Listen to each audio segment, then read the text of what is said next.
All right, folks, we are back.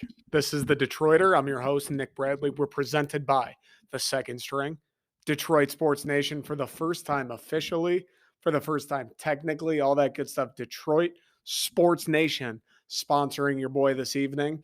We got the national championship on in the background. We're going to talk some Detroit sports, though. Fear you not. We are going to talk a little bit of Detroit, a little bit MSU. Let me set the slate before we get too deep into this. Let me set the slate. So we're starting to get to a weird time of year, right? Red Wings winding down, Pistons winding down, Tigers, on the other hand, winding up, right? For the first time since last baseball season. It feels like it's been forever since I've watched the Tigers play. It certainly has been forever since I've been excited to watch the Tigers play, and I'm juiced for Friday. We got the Tigers, MSU hoops, toast, Michigan hoops, toast. Football season isn't for another 5 months. So we're kind of in that weird spot, right? We got the last college basketball game being played as I speak. And we're done with hockey. We're done with football. We're done with the Pistons.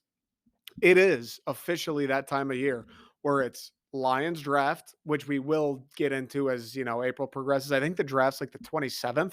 I don't know off the top of my head. I know it's later in April. So as we get closer to that, I'm sure we'll spend episode at least, just going all the way in on the Lions, who I want them to take, who I think they should take, or who I'd be fine with them taking. Just going through all kind of the usual suspects, right? Like we're hearing Aiden Hutchinson, Kayvon Thibodeau, Kyle Hamilton, Trayvon Walker, Malik Willis, all these guys where it's like every other day you check Twitter. Oh, no. Apparently the Lions love this guy. Oh, no. 2 days later, they love this guy. Oh, wait a second. They actually love this third guy. So that keeps changing every week. We'll talk about all the possibilities, all the names that have been thrown in the ring, right? Obviously, my opinions. And then just the reaction of it all. Like there will be the grand reaction once the Lions actually do. The draft is like it happens and the Lions do have their first or second overall pick. Um, I just, when it comes to the Lions and it comes to not just the Lions, sports in general, any team, but when you're in a spot like the Lions where you truly, the only place you can go is up. I mean, you could be one spot worse, but like, God damn it, that would be just, I couldn't take that. The only, in my mind, the only way you can go is up. No matter who the Lions take at the end of the month, I just need people to be on board with the idea of like, please be positive. Please be a little excited about it. Maybe they take Malik Willis and you didn't want them to. I don't necessarily want them to. Be excited about it because you should be excited about it. You should be a stud QB coming to Detroit, a guy who can be a game breaker, who can excel the rebuild years if he hits the way guys like Brad Holmes and Dan Campbell believe they could if they take him. Have faith in that. If they take Kyle Hamilton, have faith that Brad Holmes knows the way to building this defense back in the best and most efficient manner. Like whoever it is, even if it's not your guy, please, please don't crucify anybody. Please don't vilify anybody because they just took a 20-year-old kid who was an absolute savage at whatever college he just came from and is going to do nothing but work his ass off to be the best Detroit Lion he can be, no matter what position group it is, no matter where they went to college. I don't care what their tests, the Wonderlic test, and how they handled the media during the draft process. Whoever the Lions take, they're going to be a keystone piece of this rebuild, especially when it comes to not just getting back to like competitiveness, but getting back to, or not even getting to winning games, winning playoff games. Whoever it is, being negative before they even put on a Lions cap, before they even sniff a football field in Detroit, being negative isn't going to do anything for literally anybody. And it's funny because this whole ride, the Detroiter, anybody who's been here from the TikTok or the Instagram pages, you see I make the little 60-second videos, few a day, about whatever's going on with MSU, Detroit. Sometimes I'll do random stuff, whatever. The one that started it all, the first time I ever got a big hit, and I was like, oh, maybe I should start doing these videos to kind of lead people to the podcast because I'd done the podcast beforehand. But the first video I ever did that went big was just talking about like, why are people negative about Dan Campbell and Brad Holmes? I think it was after week 4 or week 3, and the Lions were 0-3, and it was just kind of hold the phone. People are talking about Dan Campbell's not the right man for the job. People are guessing, or second guessing, I should say, this new front office, this new coaching staff, after week 3, and I'm sitting there like, what are we doing talking about how the Lions will never be good, talking about how we already can't buy in to Dan Campbell. What are we doing saying shit like that when we're 3 games into a new tenure? And we knew it was going to be bad. And I think we had lost to the Packers, the Niners, and the Ravens. 3 teams who should all be in the playoffs, who all should beat the Detroit Lions. And people were out here like, oh, can't buy into Dan Campbell. He spends too much time trying to make jokes in the press conference. He's worried about putting on the Grand Prix helmet for a press conference instead of winning games. Like, that's not doing anything for anybody. And I'm going to feel the same exact way, if not stronger, when it comes to the draft at the end of the month. There is nothing productive, nothing productive that comes out of shitting on Kyle Hamilton because the Lions took him instead of Kayvon Thibodeau. There is nothing productive talking about every single flaw in Malik Willis's game because they took him instead of Trayvon Walker. So whoever it is the Lions take at the end of the month, and we will get there, we will have those separate conversations. Whoever it is, please understand and please think about the fact that being negative before they even get a locker with their name on it, dude, is doing nothing for anybody. As a matter of fact, I'd argue it's actually hurting anything. Not that you as a fan are running your mouth on Twitter or running your mouth on your podcast or whatever it is you like to do. Not that you as a fan being a dick to some 20-year-old kid who just got taken by the Lions is really doing anything, but I do know this, it isn't helping. It certainly isn't helping. It might not make things too much worse. It for sure, dude, isn't helping. So just keep that in mind because whoever they do take at number 2 will be a stud, will make the team better, will be a position of need. And I promise you, whoever that kid is that gets taken will bust his ass, dude. He'll be like Mario jumping on the Goombas, boink, boink, boink, boink, just busting ass each step of the way to make Detroit great, to win football games for the Detroit Lions, to live up to the billing that Brad Holmes and Dan Campbell see in him on draft day. I promise you.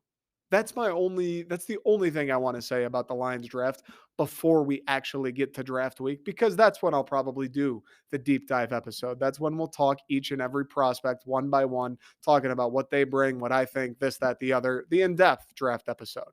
But until then, I've already seen it. I log on to Twitter and it's like, oh, the Lions talking about Malik Willis, this or that. They saw Malik Willis today. They spent a lot of time chatting with Malik Willis today. Okay. I don't think they should take a QB. But if they take Malik Willis, I'm going to be so fired up. It's not even funny. Malik Willis, the day the Lions announce him, he may as well be prime Cam Newton. Honest to God.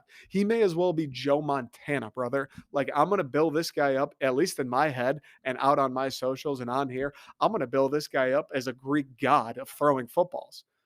Until he proves me wrong, I have no reason not to be all the way in on Malik Willis, for instance. But when that happened, when those reports came out, the Lions talking to him, all I see is, oh, they can't take him. Oh, he's so inaccurate. Oh, he played at Liberty. Like, can we just be happy about it and be positive about it and give it all a chance before we poo-poo it, before the guy's even a Lion? This dude probably won't even be a Detroit Lion. And we have hordes of Lion fans out here like, this dude stinks. What a failure pick it would be. Oh, the Lions being the Lions. Like, give me a break one time. It's the one thing. I'll get negative about the Lions. I know I'm a pretty positive, like, let's root them on. Let's positive vibes only. Being negative, like I just ranted about, being negative isn't helping anybody for sure. I would agree with that. I'd be disingenuous to say I'm not. But at the same time, I'll get negative about the Lions. When we're in week 9 and they're 0-8, yeah, I'll be upset about the Lions. Yes, I will be telling you how Jared Goff isn't that great. I'll tell you how the offensive line is worse than it should be. I'll tell you how the defense is way too inconsistent. I'll go down the line, dude. I'll tell you how Dan Campbell has made some very questionable decisions. Like, go back and listen to those episodes. If you think I just peddle all Lions propaganda, you come on here, oh, this dude's never said a bad word. I've never said a bad word that about anything or anyone that hasn't given me a reason to say a bad word about them. When Dan Campbell made a couple questionable decisions, that Thanksgiving game happened. I came on here. The Ravens game happened, which I was at. I wanted to strangle somebody. I usually don't get that angry. I wanted to strangle somebody. that somebody being myself as I catapulted to the ground from the top of my friend's place in the book tower. I wanted to end it all after that Ravens game. Go listen to the podcast I did after that game. I wasn't Mr. Oh no, the Lions are doing great. I wasn't telling you how genius Dan Campbell is. I wasn't telling you what a great job Brad Holmes has done assembling the special teams unit. I didn't give a peep of recognition, of happiness, of a job well done to anybody even remotely affiliated with the Lions. If your cousin's grandkid is working in the marketing department for the Detroit Lions, I probably roasted his ass too. So go back, listen to those. Listen to the episode after a couple of the Packers games. Listen to the episode on Thanksgiving. Listen to the episodes after losing to the Bears. Listen to those.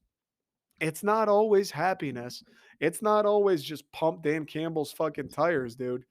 It happens, yes. When we're talking about guys who could be the face of the franchise moving forward, when we talk about guys who have literally given us no reason to not believe in them, guys who are going to come in with an elite talent level in an elite position to change this team for the better, you can't sell me on the fact that I should come on here telling you why Kyle Hamilton wouldn't be good in Detroit. Don't tell me why I should be telling you why Trayvon Walker wouldn't work, why Kayvon Thibodeau wouldn't work, why Aiden Hutchinson wouldn't work. Why the hell would that be my mentality?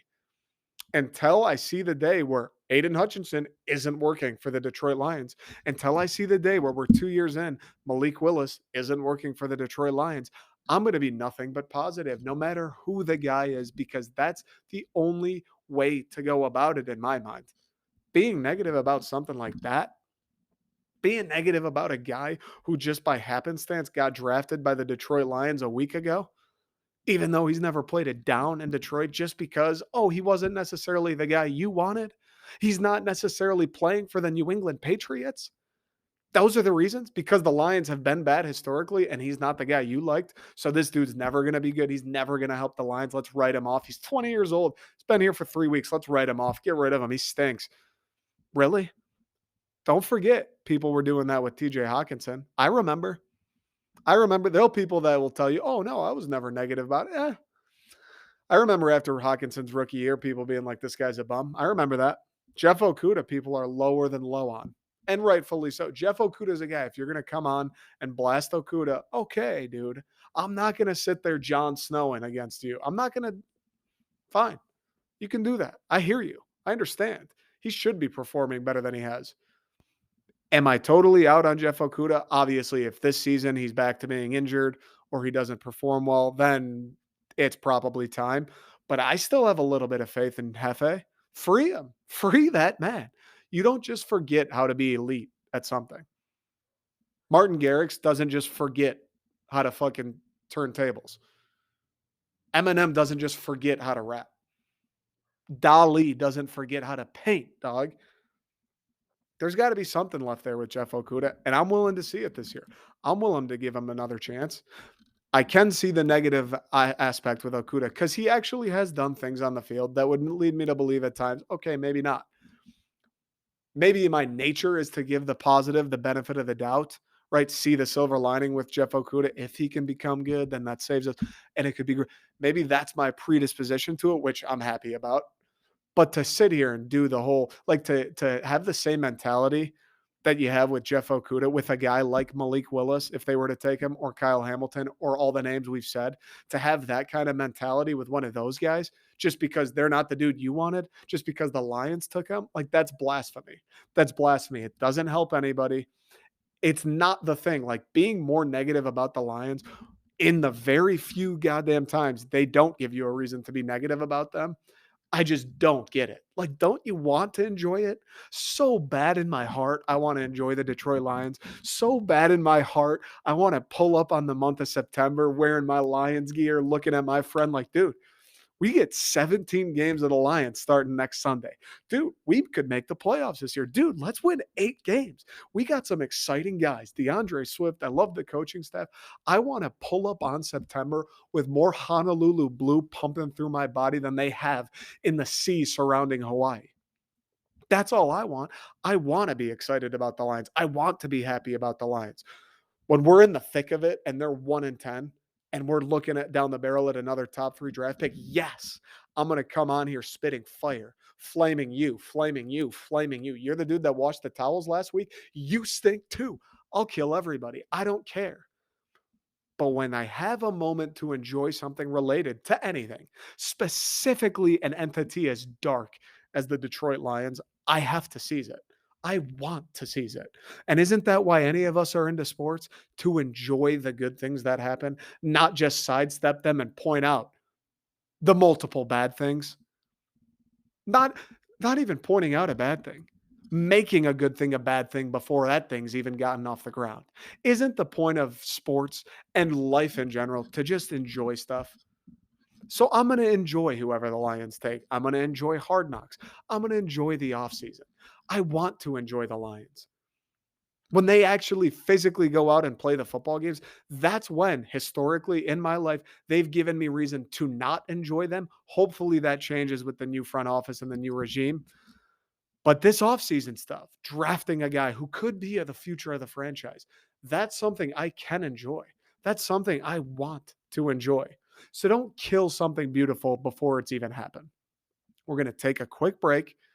I was going to talk a little bit of Dwayne Stevens leaving MSU today, but I don't know. Maybe we'll do a few minutes. We'll take a quick break.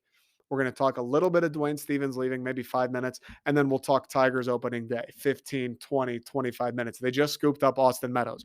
Right before I turned on the recording, the Tigers acquired Austin Meadows for Isaac Paredes and like a 5B pick. I don't even know what the draft pick is. So pretty much for Isaac Paredes, Austin Meadows, 100 ribbies last year coming from Tampa. Parker Meadows in the system, his brother.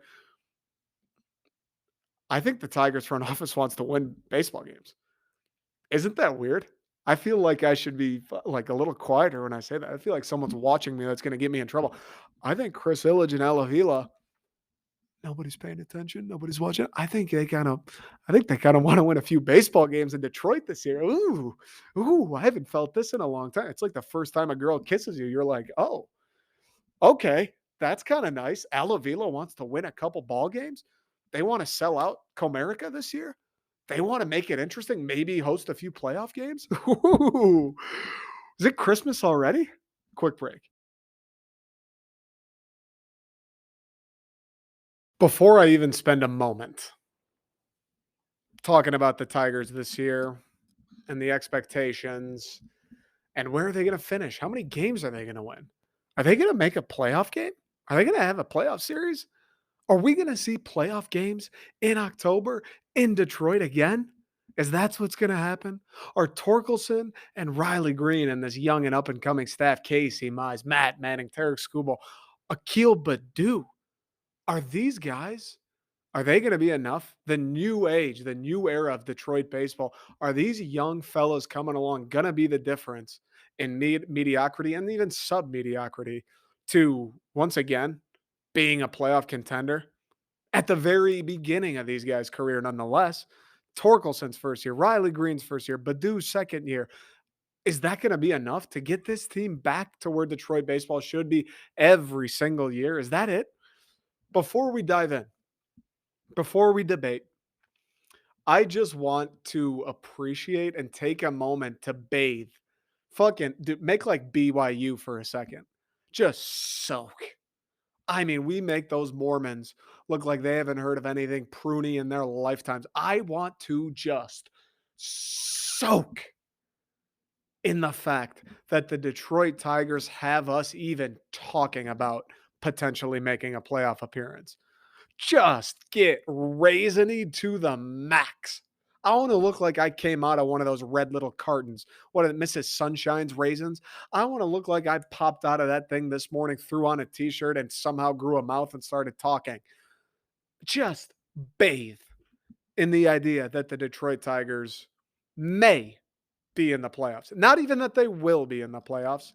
Not even that they have a chance to compete for a World Series or win a playoff series or be a contender. Just the fact that it's even a possibility that the Detroit Tigers could once again return to that kind of form, it genuinely feels like it's been a lifetime. Honest, like when is the last time I can't remember, to be honest with you, the last time I turned on the Detroit Tigers, or I was in a stage in my life where it was like, the Tigers are gonna do something great, or the Tigers might do something great. The Tigers are gonna have a chance to do something great. Now, the last time that occurred, it was winning World Series. That those early 2010s, late 2000s teams, every single year was World Series, World Series, World Series, World Series. Obviously, never got it done. Water under the bridge. Water under the bridge that I jumped off at this point. But just the fact that they could even return to the playoff contention. Oh, fighting for a central win. Oh, beating the Whites. Oh, just the fact that that's a possibility. It feels like I'm reborn. Honest to God, I feel like a new human being. Honest to God, I feel like this is like me becoming a sports fan, like starts now. Honestly. And it's crazy to think about because growing up, probably a good deal of the reason I'm so into sports and I care so much about the Red Wings, the Tigers, the Pistons, Michigan State, and the Lions. I guess I don't know why I care so much about the Lions in this regard, but those other teams, is growing up, they were good. The Pistons were always there in the 2000s. The Tigers, we talked about it, they were there for most of my life growing up. The Red Wings were always there growing up. And really, until I got to college, where you unfortunately kind of enter the prime of my life, like of it would be sick if these teams were good. It would be sick if I could go downtown and watch a playoff game that they would maybe win, not just a game where Giannis Antetokounmpo is going to come to town and beat the living snot out of us for 4 games. Going downtown and hanging out and partying and being 20 plus years old when the Detroit Lions or the Detroit Tigers or the Detroit Red Wings or the Pistons are in a playoff game, like that is the zenith. That is what I truly long for. I long for a lot of things. Happiness, emotion, feeling something. I long for a lot of things. Not many things I long for more than intense Detroit sporting events, than games that mean everything, than that games that you wake up 4 days before those games and you're like, whoa, baby, that game's in 4 days. Let's go. That's how I feel with opening day on Friday. I'm sitting here like, let's go, dude. Let's go. Let's get back to it. I am so sick and tired of every team in the city being a loser. I'm so done with it. And the worst part, I resent it because losing sucks and I hate it. And it's fun to watch your team play in meaningful games and win things. Who doesn't love winning shit? But my God, it makes me resent it. The fact that honestly, it feels like a lifetime of Detroit being losers. It really does. And I know the Red Wings are one of the most successful franchises ever. I know the Tigers are a great baseball franchise. Pistons, same. I understand and I know that. And I'm aware of the history and I know it's been done and it will be done again in Detroit. But it's been so bad since the year like 2014, 2015. It's been so bad, the sports in this town, that I mean, it's been what, 7 years now, 8 years? It genuinely feels like my entire life, all these teams have been losers, and the Lions have always been losers. Those other teams have been great. Those other teams have been, at times, each of them, the class of the league. And it honestly feels like every single one of those franchises has been a loser forever. Like, I'm so jaded, and it is the recency bias, of course, but I'm so jaded by these last 8 years. I can't even think of a time. Like, I don't know what it means to have the Detroit Tigers be one of the best franchises in baseball. I don't know what it means for the Detroit Red Wings to be in the playoffs 25 years in a row. I don't know what it means for Detroit basketball to strike the fear of God. And into every opponent in the Eastern Conference. I like have forgotten that. It doesn't feel real that that's even a possibility. And it hasn't for so long. It feels like not just the Tigers, but the teams here have been losers for so long that they were never winners. And to get to a point, and we've talked enough about all the other teams, but to get to a point where the Detroit Tigers, as of this year, as of the year 2022, AJ Hinch's second year, with the Tigers. Akil Badu's second year, Casey Mize's third year, Matt Manning's second, Tariq Skubal's third, I believe. Torkelson's first, Riley Green's first, Austin Meadows, hey, how are you? Come on board, his first. To be finally knocking on the door of we're here, we are going to try to win games again. I don't know a better way to describe a phoenix rising from the ashes, dude. I don't know what Harry Potter did for theirs. Show me the Detroit Tigers. Phoenix rising from the ashes. Show me the Detroit Tigers in the year 2022. I'm so ready to be back purely to contending, to competing, to making baseball fun, to me having a feeling where I would like to watch the Detroit Tigers tonight. We talked about it with the Red Wings coming into this season, and the Red Wings did a great job up until the last month or so. They did exactly that. They've been competitive. They had me wanting to watch the Red Wings every single night. I believed. I don't care if it was Tampa. I don't care if it was Florida. It didn't matter who the Wings played. Up until the month of March this year, every night I was sitting there like, all right, why not? We got guys now. We can win this game. Things have fallen off. I don't want to talk about it. We discussed it in last week's episode, and I'm going to puke if I think about it for another second. That's all I want for the Tigers. I want the Tigers to just be a team for me this summer where any single time, Saturday afternoon, I'm not doing shit. All right, let me throw the Tigers on. Just have a chance to win the game. Make it fun. Do things that are cool. Make me sit on my couch, go, oh, these guys are pretty fun. Like, they might not make the playoffs, but these guys are kind of electric. These guys do some things. Torkelson gives you a reason to watch the games. Casey Mize is someone to root for. Just that's it. That's it. And you know what's so sad about this? Is I am excited. And in an ideal world, they would make a playoff push, maybe earn one of those wild card spots. Who knows? In some crazy messed up reality, they even beat out Chicago and win the Central. I don't think that'll happen, but you never know. That's why the games are played. I don't know if it's the losing that's done it to me. I don't know if I'm just kind of pathetic in general. Could be. But I'm not even like bloodthirsty for wins. I'm not bloodthirsty to make a playoff run or even make the playoffs. All I want is just fun, entertainment, something that gets me thinking. A team and guys on that team, personalities on that team, styles of play of guys on that team. Javi Baez, bro. How have I not mentioned him yet? People on the team and a brand of baseball that they play where any given night of the week, I want to watch the Detroit Tigers play, and I won't be devastated if they lose, and I won't necessarily be over the moon if they win. And those games, those wins and losses, will not necessarily mean the difference between a World Series appearance or even an ALCS appearance or even a playoff appearance at all. All I want those games to win, those wins, those losses to mean A, that we have something here with those young guys that I just mentioned, and B, that I sat down for 3 hours that night. I turned on my hometown baseball team, the team that I care about, the team that I do want to see win, and I had a good time watching them. I got excited multiple times. I was happy. I was grinning. I was sitting there thinking about, wow, I really like this Torkelson guy. Wow, this Scooble dude could be somebody special for the next 10 years of his career in Detroit.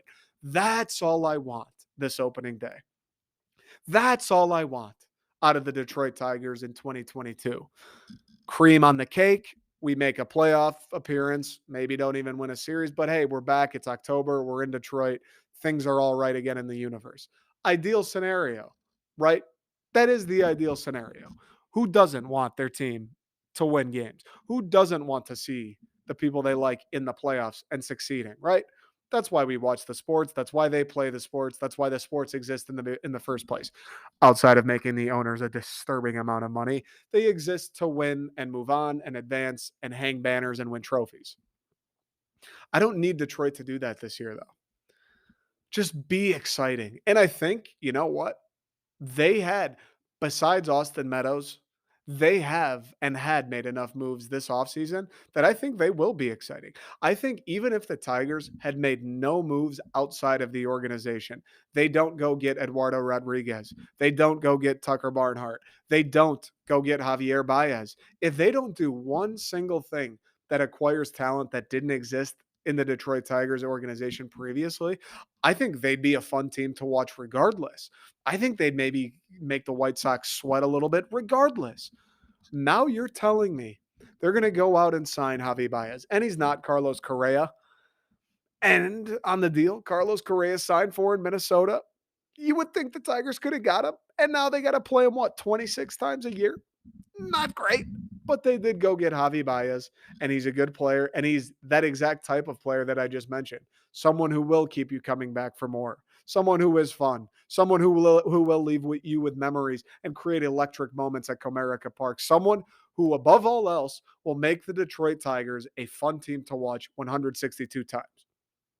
You can't say that he won't be fun to watch. He will be. They went out and got him, and he will improve the team. They went out and got Eduardo Rodriguez, another guy. He will improve the team. Tucker Barnhart, he will improve the team. And now they just went out and they acquired Austin Meadows, another guy who he will improve the team. Yes, they gave up Isaac Paredes, kind of a future guy that, he's had his stints in Detroit and he's shown flashes, hasn't quite caught his grip in Detroit, but I always liked him when he played. When the Tigers brought him up, I always enjoyed him. I always thought there was something there. I thought he was pretty disciplined at the plate. Never really could find a hot streak, but I enjoyed Paredes. Wish him all the best in Tampa. I'm sure he'll be great.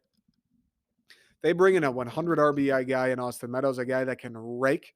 Another thing that they need, really the only thing that they need at this point. The bullpen looks to be solid. The starting rotation looks to be solid.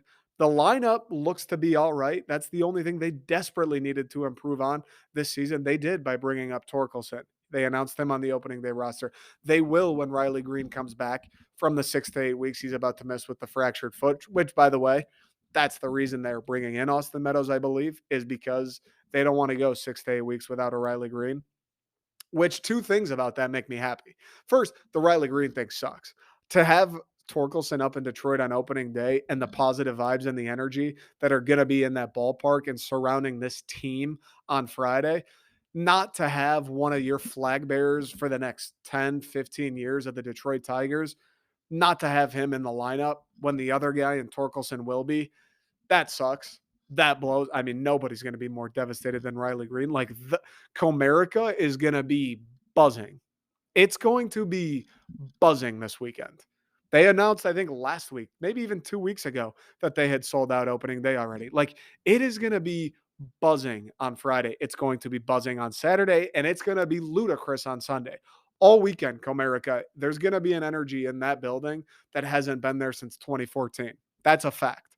And to have Riley Green and to have Spencer Torkelson and to have Mize and all these other guys, Javier Baez now in the mix, if you could have that entire team, because a lot of those guys, they're the future. They are the guys that are going to be the core of the team the next time the Tigers do make the playoffs, whether that's this year, whether that's next year, or sometime beyond that. Those are the guys. The energy and excitement around that team is going to be palpable, dude.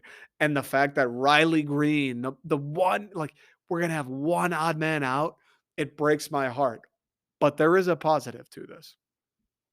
The Tigers could have said Al Avila, and knowing the way Al Avila and Chris Illich seemingly view the Tigers and seemingly view the window that they're in, they didn't bag Correa, right? They didn't go out and make that one more splash move they probably could have made in free agency.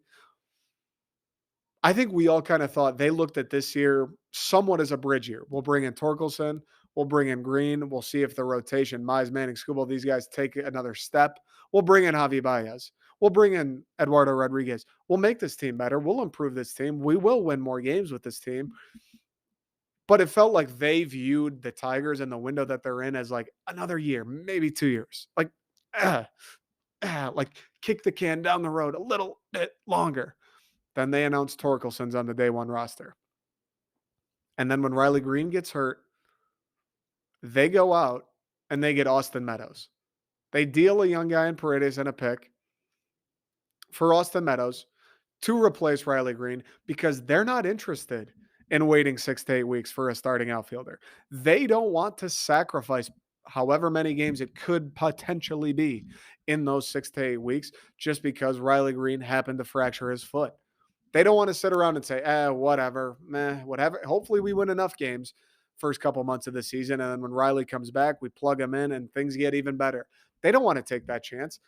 Al Avila and Chris Illich today, by making this move to Austin Meadows. I don't know the money Austin Meadows gets. I don't know the contract he's on. I guess that could make this better or worse. But from my prerogative, just the thought process behind this move, it is a good move because they just said, we are interested in winning the first game. We are interested in winning the 162nd game. And we are damn well interested in winning games after that. That is what the front office of the Detroit Tigers just said today. Riley Green's out. Perfect. Doesn't matter. We're going to get someone else. We are going to figure it out. We're not interested in forfeiting 2 months. We could. Sure. We could say, oh, you know what? 2022, that's not our window. 2023 will go all in. 2024 will go all in. No, they could have easily done that. And to be honest with you, it would have made some sense. I think it would have fallen in line with some of the decisions. The decision to not just go all in on Carlos Correa, I think that would fall in line with kicking the can down the road. The decision to not add another arm to the starting rotation after Eduardo Rodriguez, I think that would fall in line. They could have done that easily. They could have said he's 19, he's 20, whatever Riley Green is. He'll be back once he gets back. We'll see. They're not interested in giving up 1 inch to the Chicago White Sox. They want to win every single game. They want to win Friday. They want to win Saturday. They want to win Sunday. They want to win the American League Central for the first time since the year 2014. The powers that be, the guys that pull the strings for the Detroit Tigers, want to win the AL Central and are willing to expend the resources to win the AL Central for the first time in 8 years. Think about that. And it sucks that Riley Green's hurt. And it would be unbelievable. Whatever that energy level at Comerica is going to be on Friday, turn it up another notch. If Riley Green's in that lineup, it's going to be unbelievable regardless. It sucks that he's out, but the one silver lining, the Detroit Tigers today just said, I don't give a fuck, Chicago. Hey, Chicago, suck on that. Rick Hahn, bang, dude, have one of those. Take 2 of these and call me in the morning. The Detroit Tigers want to win the American League Central. They want to win the American League Central. They don't want to participate in it. They don't want to say they're going to win and then not do a thing about it. The Detroit Tigers are taking action to win the American League Central for the first time in 8 years. And it feels like it's been a lifetime, and it's glorious. I want to see good baseball in Detroit. I want to be excited every night of the week to flip on the Tigers. I want to watch Spencer Torkelson and Riley Green and Javier Baez and all these guys do cool shit wearing a leather glove and cleats. I want to watch Casey Mize twirl guys into the ground with that splitter. I want Tarek Skubal to blow kids into the nether realm with a fastball high and tight. I want Matt Manning to look like Justin Verlander before Justin Verlander. I want all of these things to happen. I want the Tigers to be the maximum Tigers. I want Detroit to be a baseball city again because it's Detroit and it should be. And for the first time in ages,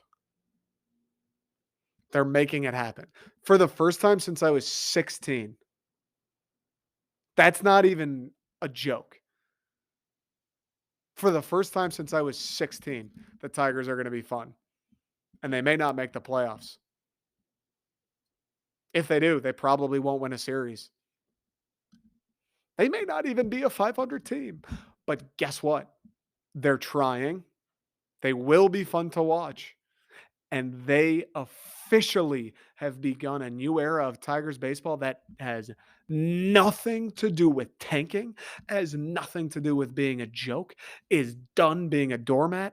They have announced in the year 2022, we are back to being the Detroit Tigers. We're back to doing everything we can to win baseball games. We are back to being the class of the American League. and it starts in 2022. And if you don't believe us, we just lost one of our stud outfielders who's going to be wearing the Old English deed for the next 10 years. So you know what we did?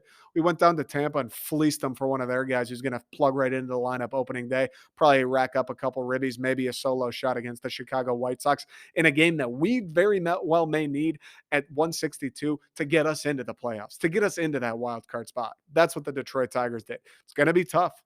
The White Sox are nasty. The American League East is going to have like 4 teams that could make the playoffs. It's going to be, or 3 teams that could make the playoffs. It's going to be challenging, but the Detroit Tigers are up for it. And that's all I can ask for in a city like Detroit that cherishes all its sports, let alone baseball, in a city where its businesses, bars, the restaurants, the culture revolves around baseball being played, revolves around the stadium being filled 4 times a week. It's only right that they're back for more than just existing. They're back for greatness. They didn't win one in the 2010s, late 2000s. Fuck. Sucks. Would be great. Poised to make another run at it. And I can't wait for Friday. Eat them up. Like, eat them up, Tigers. Eat them up. Hey, hey, eat them up, Tigers. Eat them up. All right, I said we do a little Dwayne Stevens today. It feels like it's just not in the cards, right? It's just not. Dwayne Stevens, we talked Lions, we talked Tigers. They're 2 jungle cats. Well, I guess one's a Savannah cat. I think lions are cats, right? Tigers are for sure cats. Yes, yes, yes. Lions are cats. 2 cats, 2 big cats, predatory cats. It'd be weird to throw a Spartan in there, something that could potentially hunt a cat. That'd be weird to throw in there. So maybe we'll do another episode on Thursday and we'll do a little Dwayne Casey. Maybe we'll do Red Wings Pistons, or maybe we'll save it till next week. The plan for the rest of the way here is rest of the way, like I'm going to end soon. We're going to do the Pistons season recap and kind of looking forward. Red Wings, same deal. I think the Pistons, this is the last week of season for them. So next week will probably be a big Pistons episode as well as Tigers. We'll probably do 2 next week. Well, we do Pistons Wings season recaps, and then we do Tigers first week recap, and then maybe in that episode we'll do Tigers, and then we'll sneak in some MSU stuff. We'll sneak in maybe a little bit of Michigan stuff, and then after that it'll be Lions draft, Tigers. After the draft ends, Tigers, and then throughout the summer, who knows what we'll get into. So that's the tentative plan for now. Appreciate everybody listening. Appreciate everyone following, watching. We're on YouTube now. This whole episode is going to go up on YouTube with video, obviously. Appreciate it. Keep sharing, keep telling your friends, keep supporting, buy the shirts if you'd like. Gas, coming out with some gas for Friday for opening day. Check out Detroit Sports Nation. I'll be working with them from now on for the foreseeable future. I don't know what else to say. Appreciate all the support to the goddamn moon. Love you guys.